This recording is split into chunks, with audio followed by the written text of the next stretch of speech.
Hello mga friends! Magandang buhay! Happy Sunday sa ating lahat! So today samahan nyo kami mag-walking ni Dodong. Papunta tayo ngayon ng church.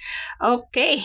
So thank you Lord for all the blessings. Salamat sa lahat ng blessings na binibigay nyo po sa amin, Ama. Ayan. So after nga ng church guys, ay nadaanan namin ito nagtitinda ng prutas. Kaya naman ito si Dodong ay napabili ng papaya. Alright. So ito naman si ate ay nag-request na ibili ko rin daw siya ng kagaya ng phone na binili ko kahapon. Kaya naman andito na naman tayo ngayon sa Chongsan.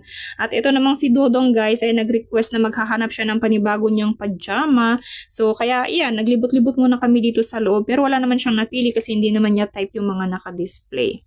Okay, so dahil malapit na ang Pag-ibig month guys, grabe yung mga display nila dito. Naggagandahan mga bulaklak at yung mga napaka-colorful na mga teddy bears at yung mga pulang-pulang pa heart dyan. So, advance happy Valentine's sa ating lahat! Alright, so ito na nga yung plan namin ngayon guys. Hindi kami muna kakain ni Dodong sa labas. As usual, yung hindi kagaya ng mga ginagawa namin before. So, nag-take out na lang kami guys. Bumili na lang kami ng ulam sa labas. Uwi sa bahay, magluluto ng kain at doon na lang magdi-dinner. O, diba? Nakatipid tayo kahit papano. Okay, dahil maaga pa naman guys at hindi pa naman oras ng dinner, kaya naman naisipan namin na dumaan muna dito sa 7-Eleven at dito muna kami magpalipas ng aming oras. Ito ang ating papayang, ating jolam at meron tayo dito. I have my jampong, ayan, my bread. Si Dodong naman ay coffee and siupaw. So that's it again guys for our new video and thank you guys for watching. See you around!